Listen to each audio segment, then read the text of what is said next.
Everything old is new again. America's entertainment pop culture talk show. It may well possess a rudimentary intelligence. I'm trying to think, but nothing happens. Felt a great disturbance in the force. Hello, I'm Mr. Red. Come on, Mark, like a job for me. Where's the goodies? Leave the gun.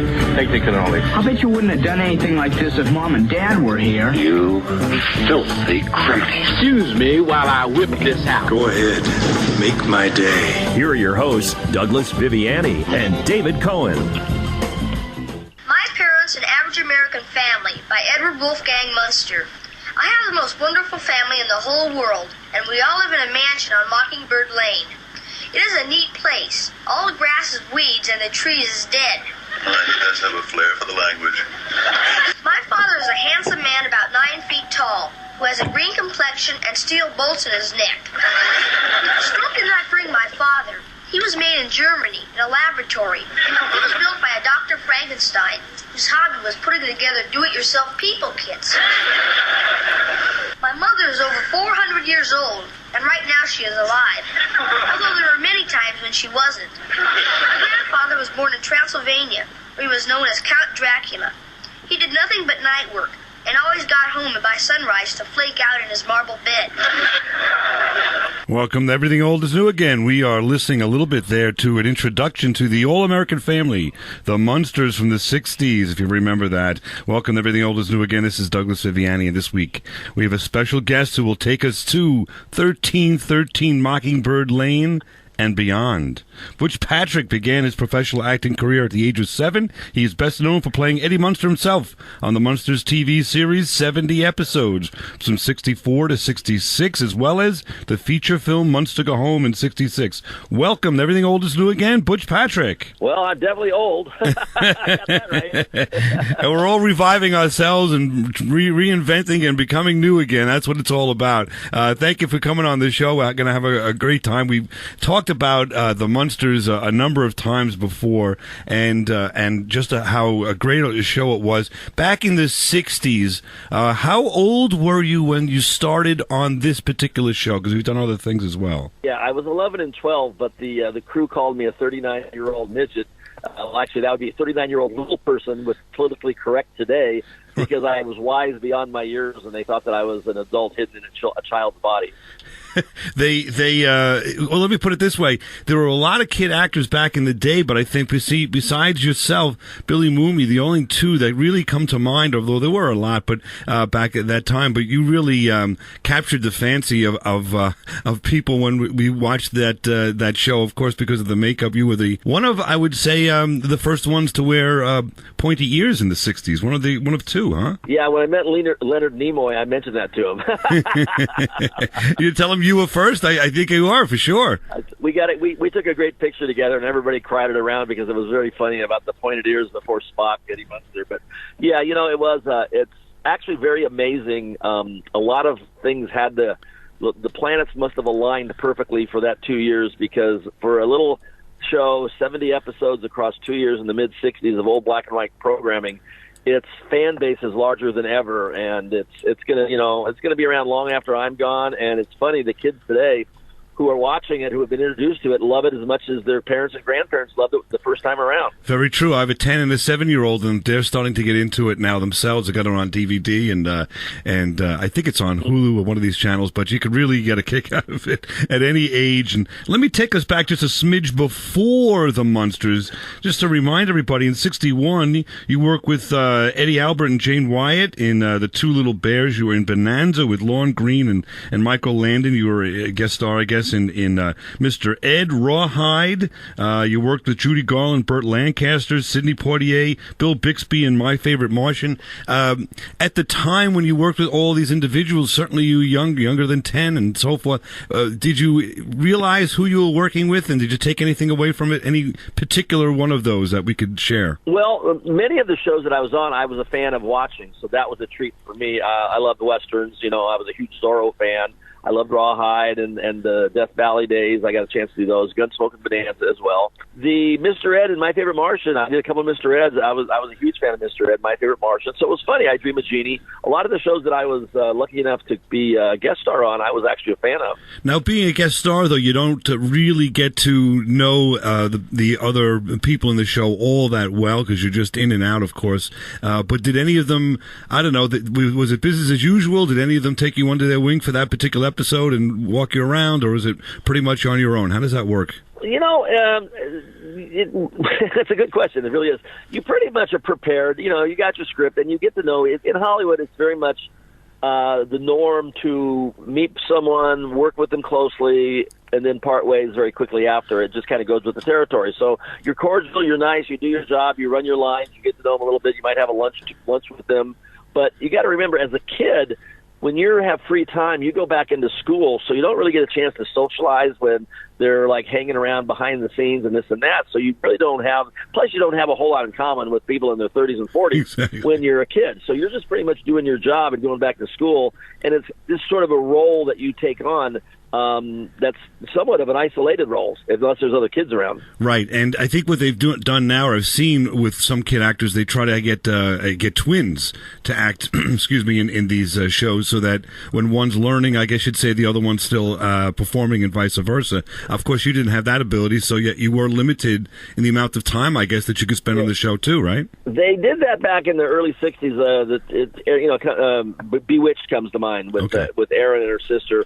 But it wasn't. They didn't do it that often. Occasionally they did, but it wasn't really a common practice because they were trying to get that extra mileage out of with school. If you could have one of them out of school while the other one's in school, you could then get double the screen time on it. But it didn't happen that often. But occasionally, yes, you are correct. It was done once in a while. Now, we've talked about the Munsters, and if anybody's listening that wants to go back and hear this little clip and show that I'm going to reference here, it's show number 202. Again, you go to everythingoldisnewagain.biz, everythingoldisnewagain.biz, and listen to this little clip here. I'm going to play a little clip of us talking about the show, and there's a reason why. So let's see if we can tune in for 2 seconds here. I think the point of that show was that these people were also looked at from society as freaks, as a different, like nobody wanted them in their neighborhood. They were often looked at, and I think you could look at that as a metaphor for a family who was different than everybody else on the block, and that they were awesome people. And I think that, it was ahead of its time, the Munsters. Yeah. And Lily was also, I think, cool. She was a cool mom, and I think she didn't take a backseat as much as you might think. We should look at the Munsters a little bit more. There we are. So we are looking at the Munsters a little bit more, and that was Michelle, Dave Cohen's wife, who both are unfortunately under the weather and not here today. But I wanted to ask you and see if she was on the mark there. I think, to me, yes, it was a comedy, but you're saying the alignment of stars to make this show work. But in addition, there was the family element, which had a heart, and there was also not just the family and the laughs, but there were lessons every so often as well, the subtle lessons, if you will, but it still resonated through time. The same issues they were dealing with then, prejudice and what have you, and then women's struggle and so forth, the kids growing up, all are things that we're going through today, no? Well, yeah. I mean, people come up and ask me a lot of times, why don't they make shows like that anymore? And I try to explain to them, I says, well, anytime a television show is made, in whatever era it's made, it's a reflection of what's going on in the world at that time. So when you go back to the 60s and you see talking horses and you see Martians and genies and witches and Munsters, it has to do with a very simpler, easier to be entertained, less threatening lifestyle that we all were part of back then. Even though there was a lot of negativity going on, it was just a much easier and better place to be alive. At least most people my age look back fondly upon the 60s and late 50s, 60s, 70s as the best time in the world to have been a kid, and it was a reflection of the TV shows that were produced. As far as the social overtones or undertones, however you want to look at it, yeah, the Munsters was definitely don't judge a book by its cover. People on the block back then, there was a lot of social issues going on in society with races and who wanted to live where and this and that. So, and Lily being a great mom, and Fred keeping a job, and Herman going to work, and Herman running the house, and Grandpa going to the dungeon and getting into mischief. It was just like a real family back in that period. It just happened to be funny because of the makeup and the circumstances that they would get into. Something that wouldn't be funny for Leave It to Beaver would be hilarious for Herman Munster. And we'll be back right after this on Everything Old is New again with Eddie Munster himself, Butch Patrick. All right, so Doug, people have been saying, hey, I could find you guys on YouTube. You have your own YouTube channel. I can find you on Facebook. But what about other social media? Do you exist anywhere else in the social media universe? Yes, we do. We're on Instagram and we're on Twitter. At the same thing, you go at EONA Show. That's Everything Old is New again. The initials, right? So it's EONA Show. And that's it, at EONA Show. You got Instagram, Twitter, and I'll tell you, we post pictures, behind-the-scenes stuff, trivia questions, contests, notes about the show, so you have a lot of fun. Subscribe to us, friend us on Facebook if you can, and subscribe to the YouTube, and follow us on Twitter and Instagram. That's fun. I'm going to even start doing that. It might be worth your while. You can actually know what we're going to do next week. Good. At EONA Show. That's at EONA Show. You're listening to Everything Old is New Again, America's entertainment pop culture talk show with Douglas Viviani and David Cohen. This year, something new has been added, something from way out. It's the town car of the Munster family, and those TV favorites have come up with a gasser. It's a car not even Detroit could conceive, so the Munsters had it custom built to the tune of $20,000, but it gets only 3 miles to the Goulin, according to Fred Gwynn and Al Lewis, who lurk behind all that makeup. They must be fine, clean-cut boys, though, to escort Santa Claus to town. Incidentally, they wish you a monstrously Merry Christmas. How about that? We're back here on Everything Old is New again with Butch Patrick himself, who was, of course, involved with the Munsters as Eddie Munster. Quite a family affair, huh? Or have you had any experiences? Sometimes you go to conventions or you go to different events and you see the fans. And do they ever feed back to you that you've mentioned it previously, but I just wanted to see if you hear it hands-on, that their kids are enjoying this? And now we're talking about 2 generations later almost, right? Well, for actually 3 now, and entering a 4th when you look at it, because it has been 55 years. Right. So, yes, the kids love it. They like watching it with the kids because they know the family values are there. They don't have to worry about what's going to be coming around the corner. It's almost like the Disney World of Colors back in the 60s. You know, you would sign off on Sunday night with the television set with the Wide World of Color by Walt Disney, knowing there was going to be good programming on to send the kids off to bed afterwards. It's just a different world back then, and luckily it holds up well. It's like an old movie that you can watch over and over and over again. For me, it's like a Twilight Zone or The Honeymooners or, I don't know, Wild Wild West was one of my favorites when I was 13 years old, and The Man from U.N.C.L.E. There's just certain shows that you just it's like a song that you hear that immediately triggers a smile. Right, and there's some lines. Does a lot of people. They'll be walking by the table, and let's just say they weren't aware that I was going to be there, and they're looking at cosplay people. They're looking at newer, younger kids from shows that they've never seen, and all of a sudden there's a big picture of the Munsters behind me, and they look down at the table and they see me, and they see that they put 2 and 2 together that I'm Eddie Munster, and it's immediate smile, and they're explaining. If the kids haven't seen it, the parents are explaining it to them, and if the kids have seen it, then they're all sharing a big smile about how much they all enjoy it together. Exactly, and I'll tell you, it was a show that I don't know how or when I used to come home. This was on reruns, and I was early 70s coming home from school, and everybody watched it. Everybody got a kick out of it right after school before we did our homework or after as a little reward, if you will. And I think that it's something that we can turn to and really have some fun with at any time. That I think what you're saying also is the times are difficult here and there back then. The times are difficult now. The way that you can explore and get your imagination imagination going, or is a show like this too, and you could just kind of let go and, like I said, just have some fun and learn a thing or two with your kids, and that's pretty much what we're just having and doing here on Everything Old is New Again. We have one more clip from our friend Michelle I wanted you to respond to, so I'll play this and we'll let's hear Herman Munster. Eddie, the lesson I want you to learn is it doesn't matter what you look like. You can be tall or short, or fat or thin, or ugly, or handsome, like your father. You can be black or yellow or white. It doesn't matter. What does matter is the size of your heart and the strength of your character. There you go, from Herman Munster himself. What do you think? I think that's awesome. It really is. I think you could play. I think that's awesome. Unexpected too. I the love Munsters. There we go. Yes, Bert. On my Facebook post with my official Munsters fan group, or even on other people's, that's been viewed almost 100 million times. Wow, that scene you're saying. It's a very popular clip. Which for good reason, you know. Exactly, and it's kind of cool, you know. This ogre or this kind of odd-looking guy, this Frankenstein, saying something with such heart and such meaning. I really think that's some of the heart of the show that carries forward. And you know, along those lines, let's talk a little bit about some of the actors that you worked with. But before that, there's an opening sequence with this huge bat that you're wielding. If you remember that, how heavy was that bat?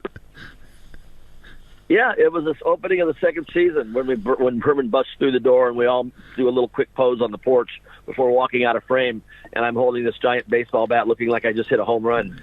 Exactly. Then later on, there's a baseball show with Leo DeRocha and Fred Gwynn, or Herman goes and joins the Brooklyn Dodgers. I think maybe Los Angeles Dodgers at the time. And I mean, there were all these antics that went on, so it was all tied in. Baseball was big back then. But how is it like to work with these two that were on Car 54 before this, Fred Gwynn and Grandpa Al Lewis? And they seemed to have a history, and I think they had a pretty good friendship from what I hear. How were they on the set together? They were great. They were a very wonderful comedy team. They worked well together. They really took the characters and turned them into, immediately you didn't think of him as Frankenstein monster. He was Herman Munster, and that was how he was. And Grandpa was he was not Count Dracula. He was Grandpa in the dungeon. So some of their scenes together are really, really top-notch stuff, as good as any comedy team ever. And one of the interesting things that occurred in that is a lot of shows that have an 11-year-old kid, the 11-year-old kid in question doesn't really get a lot of dialogue. They're sort of like, they come in, they sit at a dinner table, or they walk through a scene and say something, and then they kind of mosey on their way. And it's not really, bar Jay North and Dennis the Menace and Leave It to Beaver, don't get me wrong. When the kids are stars of the show, they're stars of the show. But usually on a situation where there's one kid and four adults, a lot of time the kid doesn't really get the dialogue that the adults do. And what they found out early on was they noticed that Fred and I had a good chemistry, and I could handle dialogue, and him being so tall and me being so short, and him being sort of a lovable childlike character and me being an adult-like little boy, they really enjoyed the the teacher and the student dynamic that they switched around. And I was always volunteering him for stuff, and he would never say no because he never wanted to disappoint his little boy. So we wound up doing a lot of father and son shows and a lot of father and son scenes.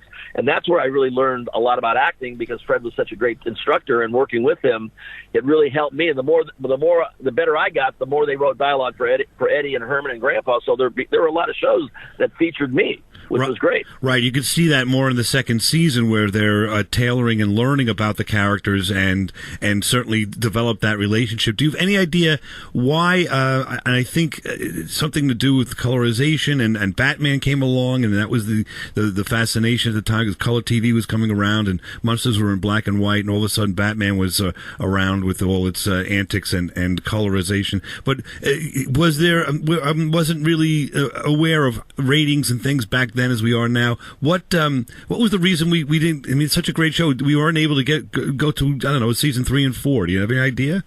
Well, yeah, I've been told several different things, but I have my own thoughts on it. One, it was a matter of dollars and cents with the advent of color. Who was going to pay for it?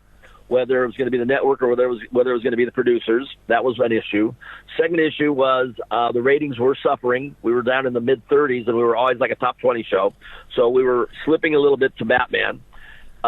Number 3, Fred and Al were East Coast guys. They were like tired of the West Coast. I think they were ready to go home. Fred, the makeup was taking a toll on him physically. He was a very tall, thin guy wearing a huge, heavy padded suit that really, really took a lot out of him, although we were only in makeup 3 days a week. So you can take your pick on those. I think it's a combination of all of them, all of the above. But the bottom line is I'm pretty sure it was just a matter that they had run out of scripts, and it was just time to move on. And what they did is, as opposed to going a third year, they decided to make a movie, Munster Go Home. And the Munster Go Home was a strategic thing for them, because what it did, it allowed them to release this movie around the world to set up people for a syndication package then afterwards, so people would know what the Munsters were that hadn't seen the series. That's great. That's interesting. Now, syndication, usually now we see that they need quite a number of seasons. I forget the number, what it is. I think 5. Because 100. How many? 100 shows altogether, right? Yeah. So how many shows are there of the Munsters then? It's short of 100 then, isn't it? 70. There's a few shows that have done it with under 100. The most notable is the Honeymooners with only 33. Right. But there are a lot of. I think Addams Family had like 66 or 67. Munsters had 70. Star Trek got into a third season, but only wound up with about 85. If that number's correct, I'm not positive. But there are some shows under 100, but it's pretty rare. Interesting, and it's rare because it's a great show to visit with and enjoy with the family. And we'll be back right after this on Everything Old is New Again with Eddie Munster himself, Butch Patrick.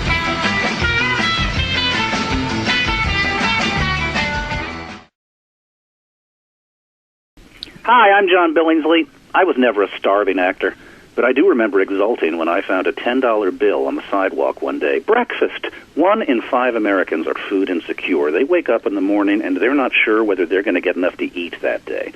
And that's why I help run the Hollywood Food Coalition. We serve a hot, nutritious 5-course meal to hungry men, women, and children 7 nights a week, 365 days a year. We distribute clothing, shoes, blankets, backpacks, you name it. We help people access a huge array of other services from partner groups. Please join us by making a donation to the Hollywood Food Coalition through our website, hofoco.org, HOFOCO.org. $3 buys a hungry person a great 5-course meal. And please, consider volunteering for your local food bank, conduct a food drive, figure out what part you can play in helping to rebuild our frayed social safety net, because America works from the ground up. Thanks for listening. All right, so Doug, people have been saying, hey, I could find you guys on YouTube. You have your own YouTube channel. I can find you on Facebook. But what about other social media? Do you exist anywhere else in the social media universe? Yes, we do. We're on Instagram and we're on Twitter. At the same thing, you go at EONA Show. That's Everything Old is New Again. The initials, right? So it's EONA Show. And that's it, at EONA Show. You got Instagram, Twitter, and I'll tell you, we post pictures, behind-the-scenes stuff, trivia questions, contests, notes about the show, so you have a lot of fun. Subscribe to us, friend us on Facebook if you can, and subscribe to the YouTube, and follow us on Twitter and Instagram. That's fun. I'm going to even start doing that. It might be worth your while. You can actually know what we're going to do next week. Good. At EONA Show. That's at EONA Show. This is Everything Old is New Again, America's entertainment pop culture talk show with Douglas Viviani and David Cohen. Whatever happened to Ellie? I'm a kid from Mockingbird Lane. Whatever happened to Ellie? Did I freak or go insane? You might wonder why I have a dragon for a pet. Well, he's just there to keep me company on the set. Whatever happened to Ellie? I'm the kid, mixed up brain. Welcome back to Everything Old is New Again. This is Douglas Viviani having a great time with Butch Patrick. And that was Butch Patrick singing a little something that left his, after the show left the airwaves, he developed with a band. David Cohen, your comments, questions, thoughts thereof? Oh, well, it was nice of them to let him use the theme song. And it was a cute little number. You know, people probably wondered what happened to Eddie, and he told you right there. Right, there it is. I'm so curious, or the listeners are probably like, what's going on? Wasn't Eddie Munster, wasn't Butch Patrick just on the air? He was and is in the airport right now, and so we took a break for a moment. I think he's checking his baggage. He'll be back with us in a few short minutes here, so we're going to fill some time talking about this interview. And David Conan, we left off, we were talking about the show itself and how the Munsters, of course, were in black and white, and the colorization and development of the color TV and Batman is what I thought sort of was the downfall of this show, because people wanted to see the color and they went to Batman, and all of a sudden that was the end of it. I mean, even Gilligan's Island went from black and white to color, right? Well, every show did. And we've talked about that with him. Do you think that this show, the Munsters, would translate to color? I don't think so. Well, you saw the movie Munsters Go Home, right? I did. That was in color. Yes. I didn't like it. I didn't like the color. The colorization, it doesn't... Because I didn't remember them like that. You know, I didn't remember them colorized. I remembered them in black and white, and that's how I thought of them. And it's also like Young Frankenstein. If you were to have Young and Frankenstein in color, would it work as well? Because your memory of those characters are black and white from the Universal. Yeah, but right, that's true. That's actually an interesting point, because the Munsters is sort of based on that whole Universal genre of Munsters. So I guess you kind of expected to see it in black and white. Yeah, I did not like it when I didn't like the colorized version of the movie. It just seemed too real, you know. Right, it had nothing to do. The scripts were the same, the people were the same, it was the same actors and all that. You know, it was just that. But seeing a green Herman Munster just freaked me out, I remember. Like, oh, wow, that's really what he looks like? It's like when they colorize the I Love Lucy episodes now. I don't like it. From black and white to color, and they did that also with... oh, that's colorizing, yeah, right. They did... For our listeners, listeners who aren't following. Well, not everybody realizes or remembers that there was black and white TV, actually, before color. Now, the other question is... when you're talking about the Munsters, I remember watching them coming home from school on reruns, and my family enjoyed. Like, this was a show that went to I remember my grandfather watching this show with us and getting a kick out of it. So it was. How many shows are there like now that grandfather watches with his son and his son's son? Let's say none. I mean, we're so scattered, right? We're so fragmented. Everything is... my wife and I don't even watch the same shows. How is a kid and his grandfather going to watch the same show? Right. So is that an indication of the show or of the times? So a better question is, if the Munsters aired today, would a family watch it, or would it be fragmented unto itself? Oh, it would probably be on the Disney Channel, so probably families would watch it because families watch Disney. That's my guess. Okay. If it's on the appropriate network, I think families would watch it today. I think it's a great family show.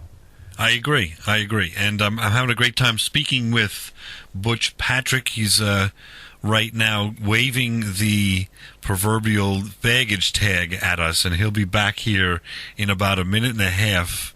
Hopefully they didn't lose his baggage. Well, he could. No, he can't fly.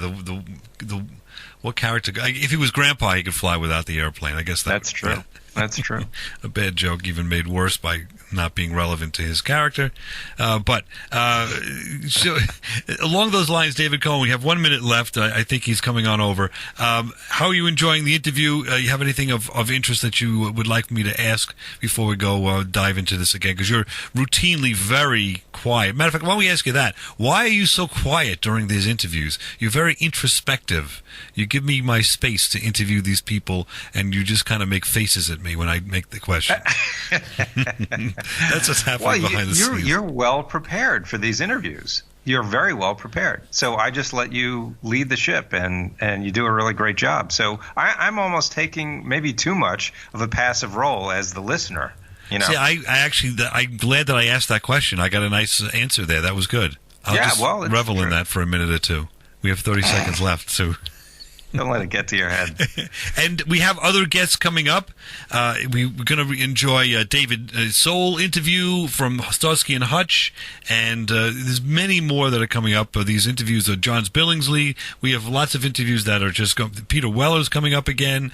We're going to have lots of fun here. Everything old is new again. We're getting back here. He is. He's sitting down in the seat next to us, so to speak, on the air. Butch Patrick is back. You mentioned Batman and the colorization. It's interesting to me because you look later on, we see a young Frankenstein. They do it in black and white on purpose. I'm not sure that the Munsters lends itself to the colorization. I think it's terrific in the black and white unto itself. You know, it does, and the reason for that is the whole. The Universal was the monster studio. They did the monster. They did all the great Frankenstein, Dracula, Wolfman, Mummy, Phantom of the Opera, and all the monster movies were done at Universal.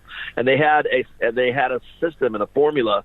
And what they did is that formula they utilized on the Munster set. So those shows were shot on film and lit and blocked and camera angled just like the old monster movies from the 30s and 40s. So it looked like that. And I mean, I think that's one of the secrets of the success is it was the set direction and the set design was just amazing. And the special effects were good. And then you added in the acting. And what they did is they came up with a Leave It to Beaver lovable family at Universal. The same producers had done Leave It to Beaver produced the Munsters, so they had the formula for family fun and Ward and the Beeb and Wally, and they just basically turned it into the Munsters with the makeup and the black and white. And it worked. Exactly. Now, you were a kid actor at the time. We see that there were quite a few kid actors that children, child stars, and then it's difficult to move on at some point in time. You did a couple of series, and then you've done other things. How much difficulty is it to have so much success early in life, and then what's the next thing? It was hard for Fred Gwynn, a grown man, to move on from this show, so it had to be somewhat difficult. No? Well, I never wanted to be a career actor. My plan was to work until I was 18 anyway. It was never in the cards. I wasn't an actor. I was a kid who could handle dialogue and lines, and it was kind of like a hobby that, I went up for an interview. I accidentally got into a movie. While I was doing the movie, I accidentally got into a Kellogg's Cornflakes commercial. While doing that, I accidentally got into a General Hospital. So it was never a planned career, but I enjoyed it enough to continue doing it because I knew I was making money that someday would come in handy for my race car driving aspirations that I had even at a young age. Unfortunately, race cars got more expensive. The money that you made back in the day wasn't nothing like it is today. Right. My stepfather was a professional baseball player, and back in the mid-'60s, most baseball players had jobs in the off season. They didn't make millions of dollars. I mean, it was the salary cap and the disparity between the average guy sitting in the stands and the baseball player on the field may have been like 2-3 to 1. It wasn't this huge $1 million contract, and the guys in the stands are making $50,000 a year. So I actually made more money than my stepdad did as a pro ball player, but it still wasn't huge money like it is today. So there wasn't that much money involved. And when I turned 18, I just had finished Lidsville. It was Saturday morning. I had a movie in the 1969. I went to Brazil for 3 months with no teacher and no parent, and I kind of went a little crazy while I was down there. When I came back, as my sister told me at my AA meeting, she goes, "I went down as Richie Cunningham, and I came back as John Lennon." And That's a good line. It was the 60s. I had a good time in Brazil, and when I came back, I really wasn't up to wanting to pursue acting too much, and I was probably my own worst enemy because I was too busy surfing and driving my cars down to the beach and partaking in party substances. Right, and basically having fun, which we're doing here on Everything Old is New Again. We'll be back right after this with none other than Butch Patrick himself. Everything Old is New Again. We'll be right back. Hi, I'm John Billingsley. I was never a starving actor, but I do remember exulting when I found a $10 bill on the sidewalk one day. Breakfast. 1 in 5 Americans are food insecure. They wake up in the morning and they're not sure whether they're going to get enough to eat that day. And that's why I help run the Hollywood Food Coalition. We serve a hot, nutritious 5-course meal to hungry men, women, and children 7 nights a week, 365 days a year. We distribute clothing, shoes, blankets, backpacks, you name it. We help people access a huge array of other services from partner groups. please join us by making a donation to the Hollywood Food Coalition through our website, hofoco.org, HOFOCO.org. $3 buys a hungry person a great 5-course meal. And please, consider volunteering for your local food bank, conduct a food drive, figure out what part you can play in helping to rebuild our frayed social safety net, because America works from the ground up. Thanks for listening. Now, back to America's entertainment pop culture talk show. Everything old is new again, with Douglas Viviani and David Cohen. Hi, this is Kevin Burns, the executive producer and creator of The Unexplained with William Shatner, airing 10 p.m. on the History Channel. And you're listening to Everything Old is New Again with Douglas Viviani and David Cohen. I've got, Eddie's costumes from Munster Go Home and from the series. There we are. This is Douglas Viviani here on Everything Old is New Again. We're joined by Eddie Munster himself, Butch Patrick, and that was Kevin Burns. If you want to hear his appearances on our shows in the past, you can hear them at 234, 235, 276, 277. He's been on the show a number of times. Now, he is a gentleman that is, of course, for our listeners, the person that's the driving force behind Curse of Oak Island, Unexplained with William Shatner, Netflix, Lost in Space, Ancient Aliens. He's a friend of the show. Yes, he's a friend of the show, and but he has and so everyone is familiar with that. If the listeners of Everything Old is New Again, but he has the largest collection of Munster memorabilia around, and somehow he has befriended you in some way. How was he able to do that? Yeah, Kevin and I are dear friends. You're right. When Grandpa opened his restaurant in New York City, I was asked to come in for the grand opening. I believe it was in the mid-'80s, if I remember correctly, mid to late '80s. And Kevin, at that time he was teaching at Boston University, the film unit up there. He was teaching filmmaking. He had come down for the grand opening. I guess he did the artwork for the restaurant. And he wanted to meet me. He was a big fan of the show, and it was funny when he walked in. I said, "Oh my God, you look like Charles from MASH, David Hawkins Sears," because he's a great big guy. So we became friends, and I went back up to. In fact, I think I might even have ridden back up there. Maybe not that weekend, but in the near future, I went up to speak to his students and did a little visit at Boston University, and we became friends. And when he moved to the West Coast, where I lived, I was there to greet him, and just the fact that he's a Munsters fan, and I'm a fan of everything he does, and we've been friends ever since. And he has a few of the items that I had for sale that went up for auction, and he was there to get them. So it's like whenever I want to go visit my stuff, all I have to do is go visit Kevin. That's great. Now, he actually is behind the scenes, I would say, maybe we could say, lent a smidge of credibility to Everything Old is New Again when you got approached by us to figure out who are these guys, what's this all about, right? I mean, there was a little experience there, so that was great to have some support from him. He's a wonderful guy, very knowledgeable, very good. He happens to be a huge Munsters fan and a Lost in Space fan, so, dinners, when I go out to California and see Kevin and Bill, we all go out to dinner together. It's really always a treat to spend some time with those folks. It's amazing to hear that he was able to, from Schenectady, New Jersey, to rise to the success that he has. He's done a great job and has the same sensibilities, I think, as all of us. I'm going to play a short clip here of Kevin just to see you'll have a little fun with him. He was imitating Fred and talking about Fred Gwynn, I believe, on a show. Oh my God! He's very close, by the way, with Al Lewis and Yvonne DiCarlo and Butch Patrick and Pat Reef. But I never pursued that relationship with Fred, because it was way too special for me. But nothing was as special as that breakfast in Boston. And that's a memory I'll never, ever forget. That's an important clip. I totally didn't realize that didn't have the imitation. I cut you off. Yeah, he does a great imitation, correct, of Fred Gwynn. I saw him one time. He did an interview. What he did, he did a mock interview of him interviewing Fred and Al, and he did all three voices. and then he was starting to imitate a little bit William Shatner. We were talking about that. He is a little bit of a mimic. He was imitating quite a few a hell of an artist. Oh, really? Yeah. I didn't know that. We'll have to ask him about that next time around. He had some interesting and great ideas and thoughts about Al Lewis. So last clip I'll play, and then we'll ride this out. Let's Find see. something. Not that you want to do. That's daydreaming. The need has to be as strong as a junkie's. See, a junkie doesn't want the drug. He needs it. Big difference. The one thing is a kid wants a bicycle. This lady wants a mink coat. This guy wants a Jaguar. He wants a Mercedes-Benz. Those are daydreamers. You have to need it. That's the strength, the adrenaline. But my need is to perform. I'm a junkie in that sense. That's why I do what I do. There we go. Al Lewis, I don't know if you could hear all of that, but the... Oh, no.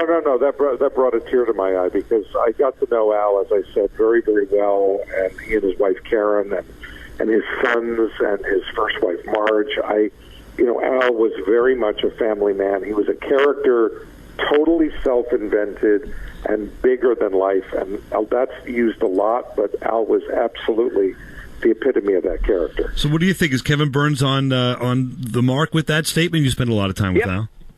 Yeah, it was. He is very much so. Kevin's very accurate on that stuff. He's got a very good feeling, and Al was a character. He was bigger than life and larger than life, a force of nature. And you go to New York City and walk down the street with him. He was like grandpa. He was like, he could have been mayor. I mean, he ran for governor and he ran for senator in the Green Party.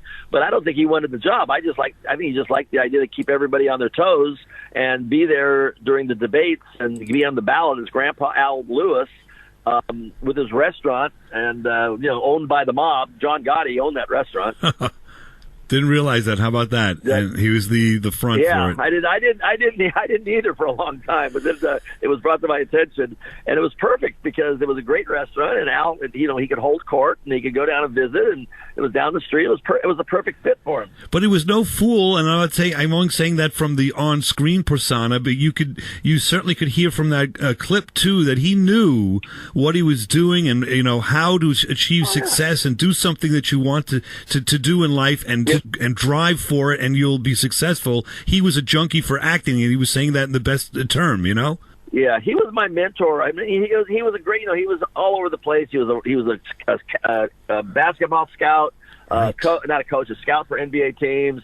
He was a speaker. He had a radio show. He was an actor, a comedy club owner, a restaurateur. He did a lot of stuff, and he was my mentor. And I really enjoyed working with Al. And we did a lot of work together later in life.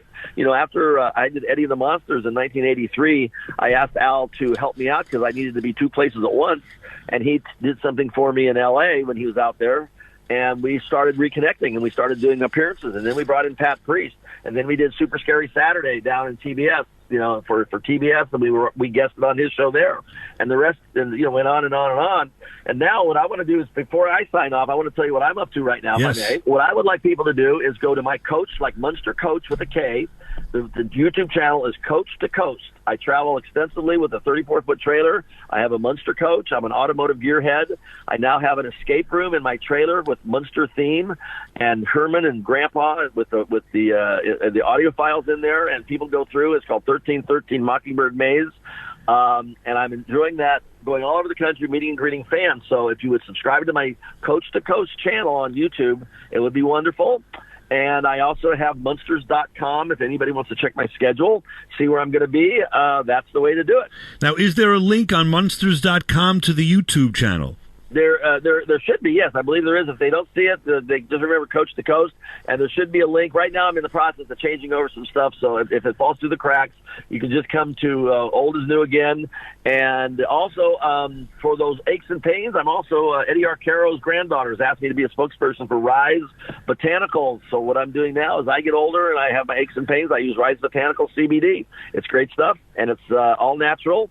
So you can get by without having to get those pharmaceuticals in your body. You know what we'll do? We're going to put a link to both of those on our website, and we will certainly let everyone know how to do that. I just want to, can you spell out Coast to Coast real quick? This way we can have no mistakes right here. It's just K. Both have capital K O-A-C-H, T-O, capital K O-A-S-T. Coast to Coast. .com, obviously. And Rise Botanicals. Rise Botanicals. R-I-S-E. Botanicals. All right, and we will put that on the website, and we will had a terrific time enjoying a great visit here, talking Munsters and all things fun Hollywood in the '60s with Butch Patrick. Butch, thank you so much for spending time with us. I know you're on the way to your next event. I'm going to tune into and go to Munsters.com right now and see what your schedule is. See if you're coming in the East Coast one of these days. Maybe I'll knock on the door of the van and get. What did you say? There was a what do you call those rooms? The escape room in the back of the escape room in the front of the van. Well, unfortunately, we are out of time here on Everything Old is New Again. Thank you, Butch Patrick, for a great time, great event here, speaking all things Munsters and more with Butch Patrick. Thanks for listening. Everything Old is New Again. We'll be back next week with the best show you could find, talking about America's pop culture entertainment. Come on back. Everything Old is New Again.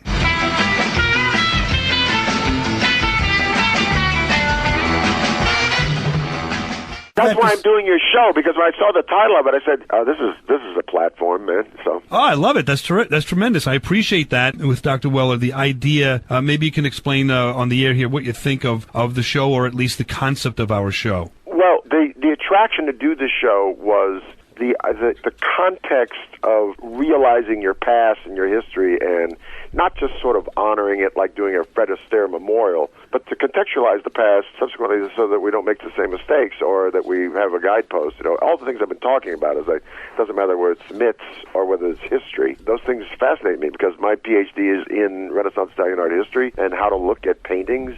And the way, for instance, just for what I teach kids, is like the way you're going to look at this painting here is exactly the way they looked at it back then, and the way you look at a movie now.